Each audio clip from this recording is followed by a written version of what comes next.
Hey coach, welcome to my video on the triangle offense for youth basketball.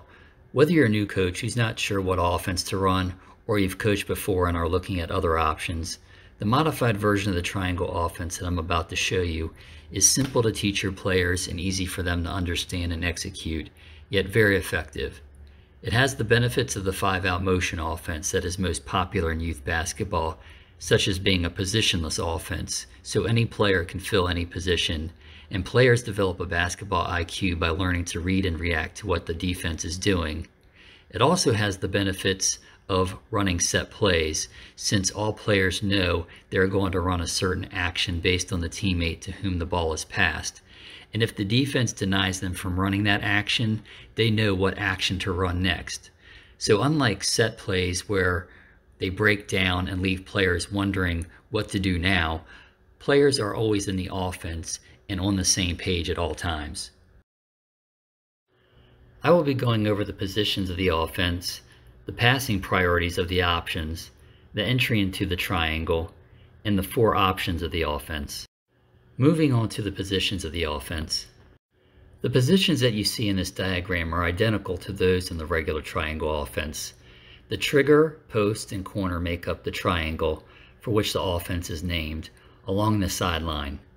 When I show you the actions and counters in options 1 and 4, you'll see how these 3 players work together after the trigger passes to the post or the corner. The other 2 players are the trail and the opposite, and they work together after the trigger passes to one of them. However, they can also work with the trigger to run counters if the defense takes away the primary actions, and you'll see how when I show you options 2 and 3. Now I want to show you the preferred priority of the 4 options, primarily because I'll be going over them in this order. However, there are reasons why they're in this order, and that's because of the number of actions that can be run in each option, effectiveness, as well as others.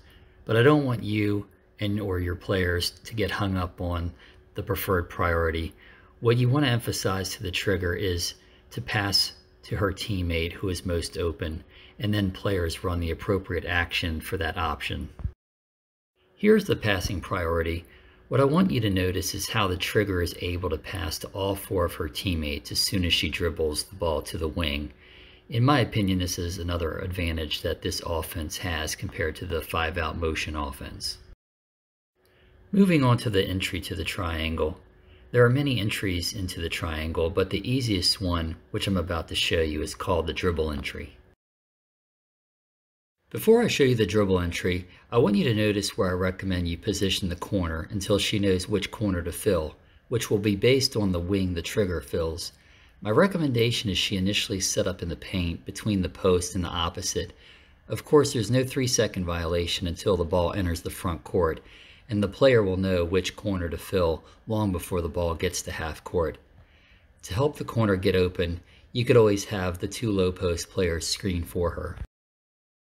Whether the ball is being passed to the trigger after a defensive rebound or inbounded from the baseline or sideline, the trail will almost always be on the right side or left side of the court. What you should emphasize to the trigger is to stay on that side of the court and dribble to the wing on that side. This will make it very simple for the corner to know which corner to fill. Now let's take a look at the dribble entry. The trail passes the ball to the trigger from the baseline. The trigger is on the right side of the court, so she dribbles to the right wing. The trail lags slightly behind the trigger down the center of the court, and the corner sprints over to fill the right corner. The triangle is formed and everyone is in position.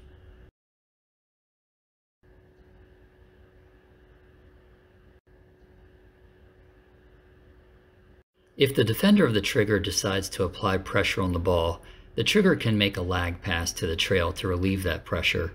When the trigger makes that lag pass, it triggers option 2, which I will go over after I cover option 1.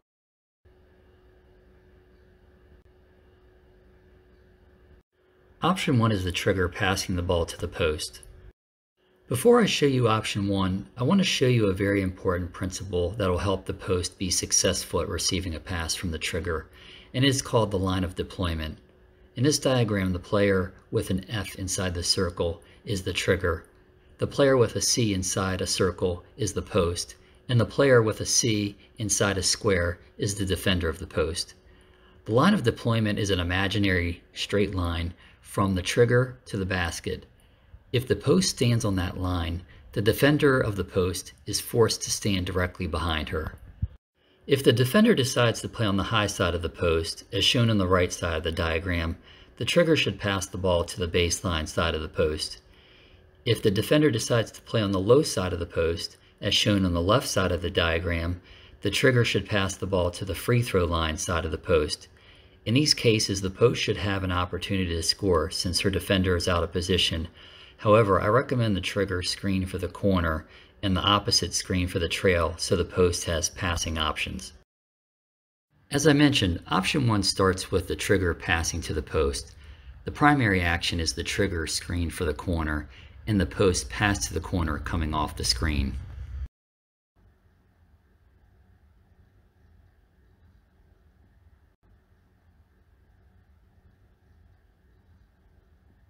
The second action is the corner screen for the trigger and post pass to the trigger coming off the screen.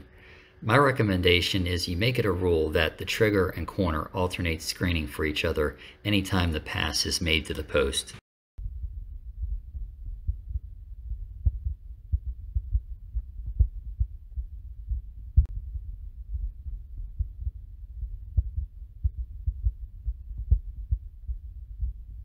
If your players are successful at executing the first and second actions, the next action is the trigger cut through the paint looking for a pass back for a shot, and screen for the opposite if she doesn't receive the pass, and the post pass to the opposite coming off the screen.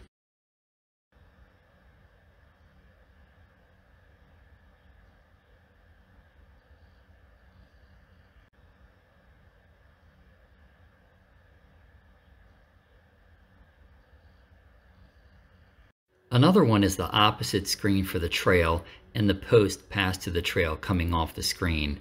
I would recommend the trigger also screen for the corner to have another passing option. These are just several of the many actions that can be run in option 1.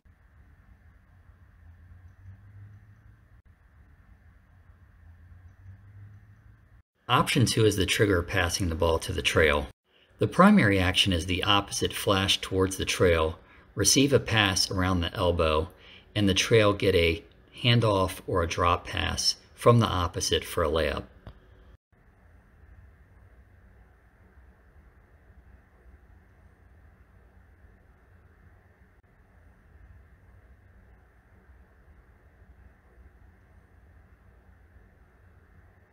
If the defender of the opposite decides to cheat to deny the handoff to the trail, the counter is the opposite use a drop step into the paint to seal off her defender and shoot.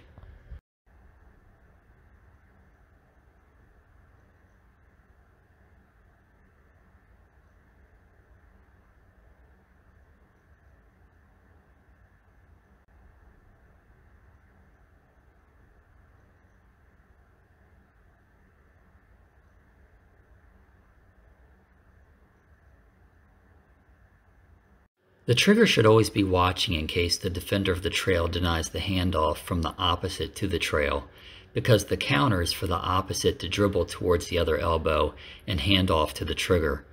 I recommend you make it a rule that anytime the trail cut and not receive the handoff or pass, she go to the corner.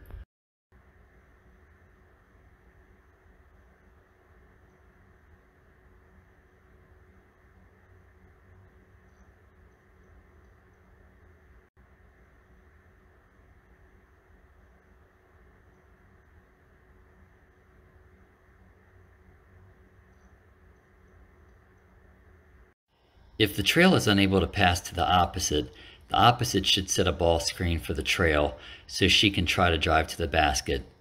I also recommend the trigger screen for the corner to have a passing option.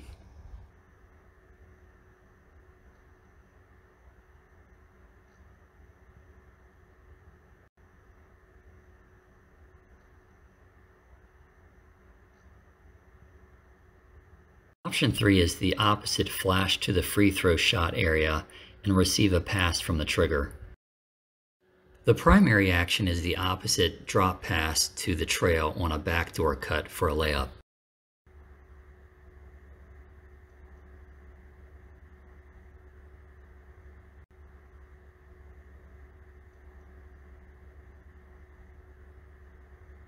Again, the trigger should always be watching in case the defender of the trail denies the drop pass from the opposite to the trail, because the counter is the opposite dribble towards the elbow on the triangle side and hand off to the trigger. Again, I recommend the rule be the trail cut to the corner anytime she doesn't receive the pass.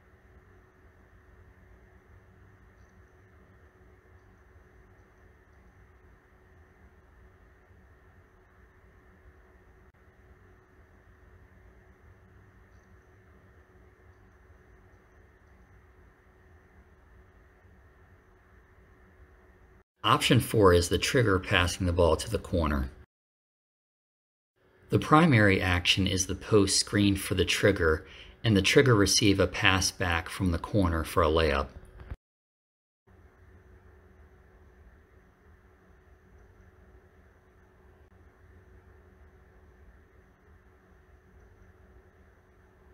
If the corner is unable to pass back to the trigger, the post should screen for the corner so she can try to drive to the basket. Also, notice how the trigger goes to the opposite corner after cutting to the basket.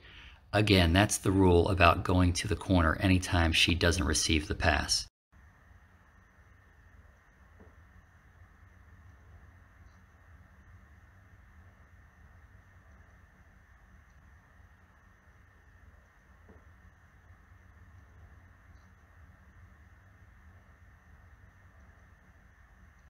So there you have it. Those are my recommendations for implementing the triangle offense for your youth basketball team.